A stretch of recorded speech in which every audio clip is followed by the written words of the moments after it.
બનાસકાંઠા જિલ્લામાં સ્થાનિક સ્વરાજની ચૂંટણીનો ખરાખરીનો જંગ જામ્યો છે અને આ જંગ વચ્ચે ભાજપના જે નેતાઓ છે નેતાઓ મેદાન આવ્યા છે જે પોતાના જે ઉમેદવારો છે આ ઉમેદવારોને જીત હાંસલ કરવા માટે નાયબ મુખ્યમંત્રી હર્ષ સંઘવી પ્રચાર કરવા માટે પહોંચ્યા હતા અને વડગામ ખાતે જે બેઠક મળી હતી આ બેઠકમાં તેમને 70 વર્ષના શાસનમાં કોંગ્રેસે દુશાસન કર્યું છે। એટલું જ નહીં, જે મહિલાઓ હતી આ મહિલાઓને પાણી લેવા માટે કિલોમીટર સુધી જવું પડતું હતું આ પ્રકારની વાત કરી। જોકે તેની સામે સ્થાનિક જે એક વડીલ હતા આ વડીલે 70 વર્ષમાં કોંગ્રેસે શું કર્યું તેનો વળતો જવાબ આપ્યો છે, તેની વિગતે ચર્ચા આ વિડીયોમાં કરવી છે।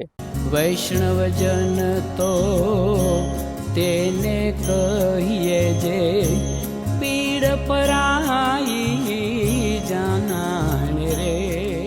નમસ્કાર, હું છું દિનેશ ઠાકોર। નવજીવન ન્યૂઝમાં આપનું હાર્દિક સ્વાગત છે। હાલમાં જે સમગ્ર ગુજરાતમાં સ્થાનિક સ્વરાજની ચૂંટણી ચાલી રહી છે અને આ ચૂંટણી વચ્ચે બનાસકાંઠા જિલ્લામાં ખરાખરીનો ખેલ જામ્યો છે। વાત વડગામ પંથકની છે। વડગામ પંથકની જે મહેમદપુર સીટ છે આ સીટમાં જે ભારતીય જનતા પાર્ટી અને કોંગ્રેસના જે ઉમેદવારો છે આ ઉમેદવારોને જીતાડવા માટે જે નેતાઓ છે નેતાઓ મેદાનમાં આવ્યા છે અને આજે જે ભારતીય જનતા પાર્ટીના જે નેતા છે આ નેતાના સમર્થનમાં નાયબ મુખ્યમંત્રી હર્ષ સંઘવી આવ્યા હતા અને આ હર્ષ સંઘવીની જે બેઠક મળી હતી અને આ બેઠકમાં લોકો સમક્ષ નાયબ મુખ્યમંત્રી હર્ષ સંઘવીએ એવું કહ્યું કે જે 70 વર્ષનું કોંગ્રેસનું શાસન હતું આ કોંગ્રેસે માત્ર ને માત્ર દુશાસન કર્યું છે। કોંગ્રેસના સમયમાં મહિલાઓને કિલોમીટર સુધી પોતાના માથે પાણીના બેડા મૂકી પાણી લેવા જવું પડતું હતું। આ પ્રકારની વિકટ પરિસ્થિતિ કોંગ્રેસના શાસનમાં થઈ હતી। આપણો બનાસકાંઠા જિલ્લો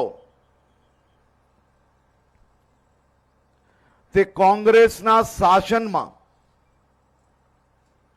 સૌથી વધુ અગર કોઈનો ભોગ લેવાયો હોય ને કોંગ્રેસના શાસનમાં તો એ આપણા જિલ્લાનો લેવાયેલો।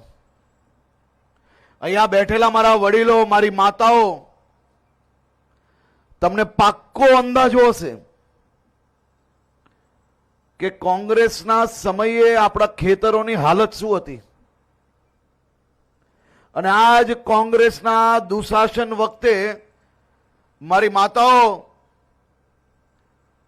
પાણી ભરવા કેટલું દૂર જવું પડતું હતું કે નહીં? હે એ આ તો કેમ બોલ્યા? મને કહે કે આ લોકો ક્યાં ભાઈઓએ જવું પડતું હતું પાણી ભરવા? મારી માતાઓ, તમારે સૌ લોકોએ રાત દિવસ કાલી મજૂરી કરવી પડતી હતી અને તેમાં ગમે તેટલો પરિવારનું તમારી ઉપર ભાર હોય તો એ પાણી ભરવા તો કિલોમીટરો દૂર ચાલીને જવું પડતું કે કઈ કોંગ્રેસના રાજમાં? હા, આ આજકાલની મારા ઉંમરની દીકરીઓને, મારી બહેનોને ક્યાં અંદાજો હોય કે કોંગ્રેસના દુશાસનમાં એમના ગામની અંદર શું પરિસ્થિતિ હતી? હોય અંદાજો? આમાં કેટલાય વડીલો એવા છે કે જેની ઉંમર 40 વર્ષ ઉપરની હોય, જરા હાથ ઊંચો કરે તો વાંધો આવે એમ નથી। ખાલી આ જેટલા લોકોએ હાથ ઊંચો કર્યો ને તે સૌ લોકોએ ભૂતકાળ ખાલી યાદ કરવાનો સમય આવી ચૂક્યો છે। અને ભૂતકાળમાં શું યાદ કરવાનું છે? તમે મને એમ કહો, જીવન જીવવા માટે પાણી જરૂરી છે કે નહીં? હા લાગે, બધા હાથ ઊંચા કરે। વીજળી જરૂરી છે કે નહીં? રોડ રસ્તા જરૂરી છે કે નહીં? પાણી, વીજળી, રોડ રસ્તા, સ્વાસ્થ્ય માટે ગમે ત્યારે કોઈ બીમારી આવે તો મફતમાં સારવાર કરવા વાળો આ આયુષ્માન ભારતનો કાર્ડ જરૂરી છે કે નથી? જોકે નવજીવન મહેમદપુર જે સીટ છે આ સીટમાં ગ્રાઉન્ડ રિપોર્ટ ઉપર હતું અને તે દરમિયાન એક વડીલ મળ્યા અને વડીલે હર્ષ સંઘવીને વળતો જવાબ આપતા શું કહ્યું તે પણ તમે સાંભળો। નેતાઓ મેદાનમાં નીકળ્યા હોય, હું તો કોંગ્રેસમાં આજીવન માનું છું। કોંગ્રેસની અંદર મારા જે માણસો હોય એ મારા કુટુંબનો અને તમામનો વોટ અપાવીશ।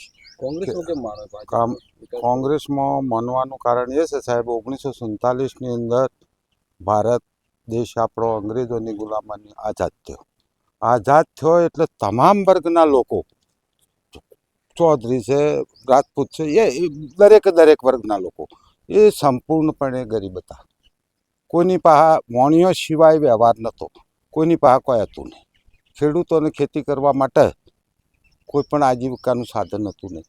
કોંગ્રેસ સરકારે તાલુકા પંચાયત મારફત બળદ તગાવી આલી, બિયારણ તગાવી આલી, ઘાસ તગાવી આપી અને એ લોકોની જમીન સુધારણા માટે સીડ કોન્ઝર્વેશન નિગમ ઊભું કર્યું અને એ નિગમે જમીનમાં પાળા બાંધી અને લોકોની જમીન સુધારી આલી.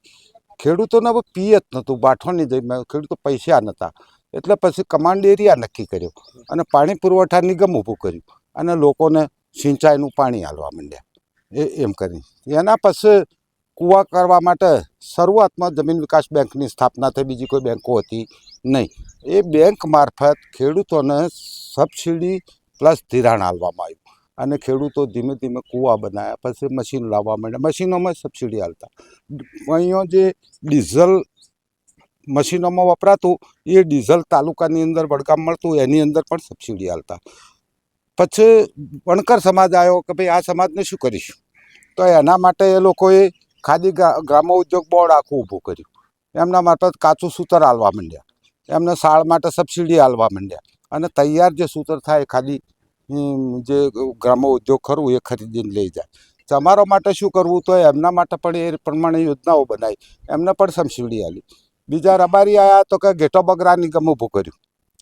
થોડોક ગરીબ વર્ગ હતો ઠાકોર સમાજ, એ ઠાકોર સમાજ નિગમ ઊભું કર્યું એમને. પછી જે અતિ પછાત હતા વિચરતી જાતિ, એ વિચરતી જાતિ નિગમ ઊભું કર્યું એમના માટે. તમામ નિગમો, એસટી નિગમ ઊભું કર્યું લોકોની અવર જવર માટે. આ બધો નિગમો જે ઊભો કર્યો એ કોંગ્રેસ સરકાર ઊભો કર્યો. અને આજે આ બધા આપણે જે ચૂંટણી લડીએ છીએ એ ચૂંટણી જે સ્થાનિક સ્વરાજની સંસ્થાઓ જે ખરી એનો ખરડો જીણાભાઈ દરજી એ કોંગ્રેસી હતા, એમની સમિતિ કર્યો. બળવંતરાય મહેતાની સમિતિ કર્યો, એ પણ કોંગ્રેસી હતા. અને જવાહરલાલ નહેરુએ પહેલું રાજસ્થાનની અંદર નાગોલ જિલ્લાની અંદર પહેલું પંચાયત રાજની સ્થાપના એમને કરી. પછી નદીઓનો પાણી વહી જતો હતો. હવે ખેડૂતોને શું કરવું, એ વખતે તમામ ડેમ જે બંધાયા બંધ, આપણો દોતીવાડા ડેમનું મુહૂર્ત જવાહરલાલ નહેરુએ કરેલું અને એ વખતે આ ડેમ બંધાયા. પણ નાણો ક્યાંથી લાવ્યો, એટલે પંચવર્ષીય યોજના દાખલ કરી. પંચવર્ષીય યોજના કોંગ્રેસ સરકાર દાખલ કરી છે. 7મી કે 8મી પંચવર્ષીય યોજના ચાલે છે એ કોંગ્રેસ સરકાર દાખલ કરેલી. અને પંચવર્ષીય યોજના મારફત પછી એ લોકોએ મામલતદાર મારફત કોઈ સુખી માણસો હોય એ થોડા પૈસા આપણે નાની બચત યોજનાની અંદર રોકે લોકો, અને એ લોબા ગાળાના ધિરાણમાં આ યોજનાઓમાં વાપરવામાં આવે. એમ કરી અને લોકોનું જીવન ધોરણ આગળ લાવે. કેળવણીની બાબતે જે તાલુકા કક્ષાએ એકાદ હાઈસ્કૂલ હતી અને કદાચ 2 પ્રાથમિક શાળાઓ હતી. તલાટી જે બેસતા એ 10-10 ગામો વચ્ચે એક તલાટી હતા, 8 ગામો વચ્ચે એક, 8 કે 10 ગામો વચ્ચે એક નિશાળ હતી એકાદરૂપ. આ બધા જે નિશાળો બનાવી, પંચાયત ઓફિસો બનાવી, તલાટીઓની ભરતી કરી, શિક્ષકોની ભરતી કરી. રોડ પણ અમારા આગળ એક જ એસટી સવાર આવતી ખેરાલુ ટુ છાપી અને એક ખેરાલુ ટુ પાલનપુર, કોઈ એસટી નથી. તો એની અંદર રોડ બનાવ્યા. પછી લાઇટની અંદર પણ સારો એવો ફાળો આવ્યો ને એ પેલું એ કર્યું. આ બધું જે કંઈ કર્યું એ કોંગ્રેસની સરકારે કર્યું, આઝાદીથી મોડીને આજ સુધી. ને બધા જે કોઈ હતા ગમે કાસ્ટના હતા પણ બધા કોંગ્રેસના નેતાઓ હતા. બલિદાન એમને આલ્યું. અને પછી તો શું છે કે એક વસ્તુ કે મારો આજીવિકા કમાવા માટેનું કોઈક સાધન મને મળી આવ્યું એટલે તો પછી હું એની અંદર કમાવાનો જ ના ગાળા. લોકો જેમ જેમ પગભર થતા આવ્યા એમ લોકો પછી સ્વયં ઉદ્યોગો, બીજું ત્રીજું, હા ના ડેરી જે છે ને આજ સુધીની ગુજરાતની ડેરી ડેવલપમેન્ટ બોર્ડ અને એના મારફત બધી બનાવી કોંગ્રેસની સરકારમાં બનાવી, એક પણ આ ભાજપની સરકારમાં નથી બની. બીજી બાબત એ હતી કે બેંકો, મધ્ય સહકારી બેંકો, સહકારી માળખું જે ઊભું કર્યું કોંગ્રેસની સરકારે કર્યું. પછી ખેડૂતોને અહીંયા અનાજ લે તો વણિયા લઈ જતા દોઢા બમણા કરીને ને જેવો ભાવ આવતા. તો જેટલા આ માર્કેટ યાર્ડ બનાવ્યા એ બધા કોંગ્રેસની સરકાર બનાવ્યા.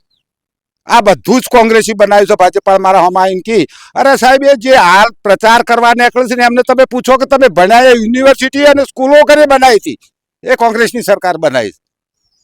અને એટલા જ માટે એ બધા વર્ગોને સાથે લઈ, બધી કુમોને સાથે લઈને સર્વનો વિકાસ અને સ્વાવલંબી બનવાનું સૂત્ર કોંગ્રેસ સરકાર જે પહેલે લાવી હતી એ પ્રમાણે દેશને આજે સ્વાવલંબી બનાવ્યો છે.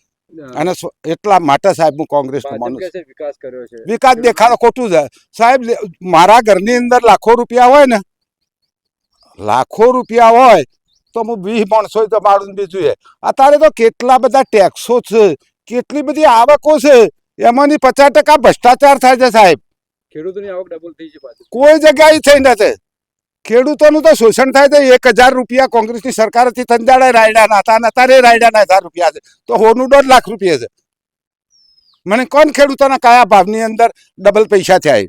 તમે જો તે પ્રકારે જે વડીલ છે વડીલનું કહેવું છે કે જે કોંગ્રેસનું શાસન હતું આ કોંગ્રેસના શાસનમાં ખેડૂતો હોય વેપારીઓ હોય મધ્યમ વર્ગના લોકો હોય તમામને ધ્યાને રાખીને સવલતો આપવામાં આવતી હતી. એટલું જ નહીં જે મહિલાઓ હતી આ મહિલાઓને પણ પ્રાધાન્ય આપવામાં આવતું હતું. પરંતુ હાલમાં જે પ્રકારે જે વડગામ પંથક છે આ વડગામ પંથક પશુપાલન અને ખેતી ઉપર નિર્ભર છે અને વર્ષોથી આ વિસ્તારમાં પાણીની વિકટ સમસ્યા છે અને આ પાણીની વિકટ સમસ્યાની જે રજૂઆત છે આ રજૂઆત વર્ષોથી લોકો કરી રહ્યા છે પરંતુ હજુ સુધી પાણી મળ્યું નથી અને માત્ર ને માત્ર હાલમાં જે ભૂંગળા નાખ્યા છે આ ભૂંગળા ઉપર રાજકારણ થયું છે પરંતુ લોકોને પાણી મળતું નથી. અને જોઈએ આવનાર સમયમાં જે આ પરિણામ છે આ પરિણામને લઈને કેવા પ્રકારનો ફાયદો અને નુકસાન બંને પક્ષને રહે છે તે તો આવનારો સમય બતાવશે. દિનેશ ઠાકોર, નવજીવન ન્યૂઝ, બનાસકાંઠા.